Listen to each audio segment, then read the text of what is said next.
साथियों, मेरा शाम के समय का आप सबको बहुत बहुत नमस्कार।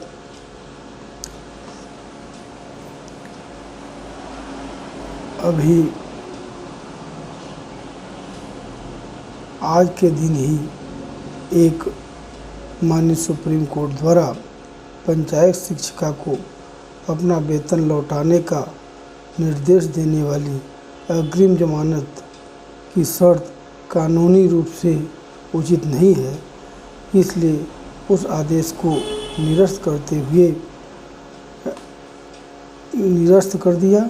और निरस्त करते हुए मुख्य मामला इस प्रकार था कि एक पंचायत शिक्षक दिव्या भारती के ऊपर धारा 420, 467, 468, 471 एवं धारा 120 भी भारतीय दंड संहिता के तहत FIR दर्ज की गई थी, जिस पर उसने माननीय पटना हाई कोर्ट में अग्रिम जमानत हेतु आवेदन धारा 439 के तहत लगाया था, जिसमें माननीय हाई कोर्ट ने इस शर्त पर जमानत दिया कि वह जितना दिन शिक्षिका के रूप में रही है उसका पूरा वेतन वह समान रूप से 18 किस्तों में अदा करेगी, तब उसे जमानत पर रिहा किया जाएगा, जमानत का लाभ दिया जाएगा। जिससे क्षोभित होकर के उक्त शिक्षिका द्वारा माननीय सुप्रीम कोर्ट में अनुमति ले करके याचिका दायर की गई, जिसकी सुनवाई माननीय जस्टिस अजय रस्तोगी और जस्टिस CT रवि कुमार की पीठ ने किया और यह बोला कि ऐसी कठोर शर्त एक शिक्षिका के लिए नहीं होना चाहिए, किसी भी व्यक्ति के लिए नहीं होना चाहिए कि जिससे कि वह पूर्ण रूप से प्रभावित हो जाए।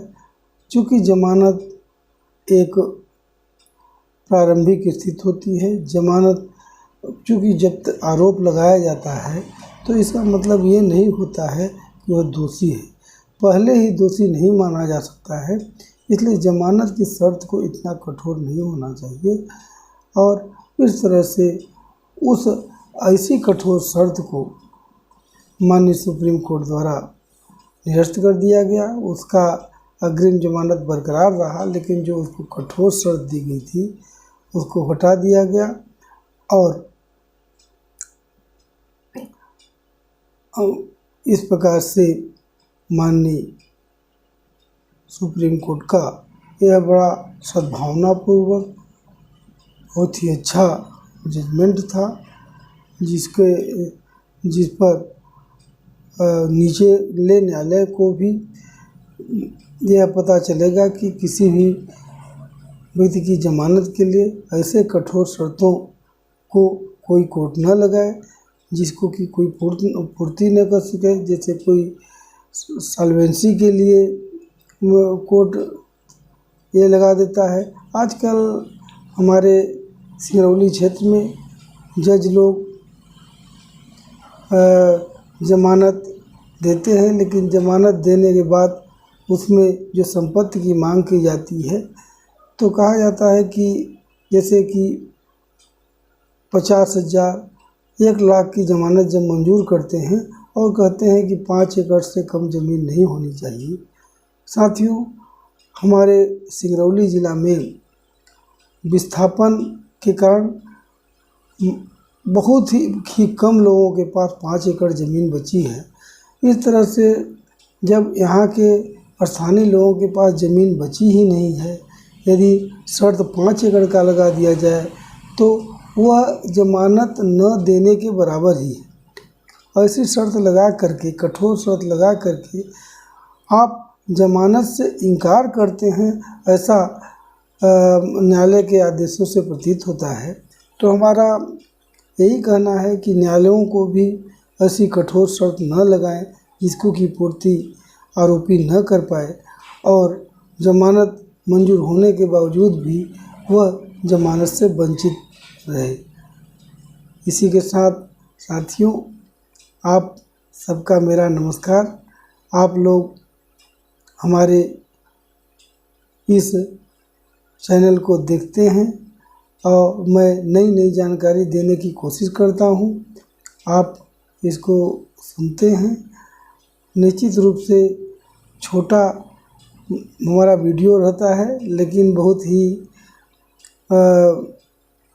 अच्छा क्षेत्रीय स्तर पर रहता है। इसलिए आप लोग हमारे चैनल को सब्सक्राइब करिए।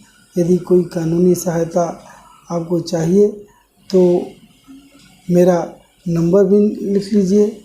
मैं शासकीय अधिवक्ता भी हूँ और गरीब मजबूर लोग जो होते हैं, पीड़ित होते हैं, उनकी भी सहायता करने की मैं पूरी कोशिश करता हूँ कि कानूनी सहायता प्रदान करूँ।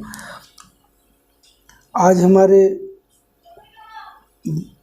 सिंगरौली क्षेत्र में विस्थापन के कारण किसी के पास ज़मीन नहीं रह गई है। विस्थापन में भी साथियों इस तरह का ये हो गया है कि लोग एक बार नौकरी पा जाते हैं, इसके बाद उनके किसी भी परिवार को नौकरी नहीं मिलती है, फिर दर बदर की ठोकर खाते रहते हैं। उनका परिवार जो एक समय ज़मींदार हुआ करता था, 5 एकड़ 10 एकड़ 25 एकड़ के मालिक हुआ करते थे, आज उनके घर के लड़के बच्चे भूखों मरने की स्थिति में हैं। उनकी घर की औरतें वहीं पर NTPC, BSTPP, NCL में जाकर के झाड़ू पोछा का काम करती हैं।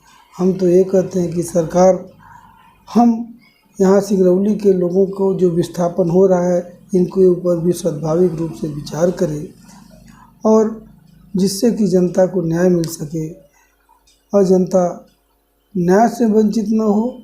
इसी के साथ मेरा सभी भाइयों को नमस्कार। कानूनी सहायता के लिए मेरा नंबर नोट कर लीजिए साथियों। मेरा नंबर है 9826310378। जय हिंद, जय भारत।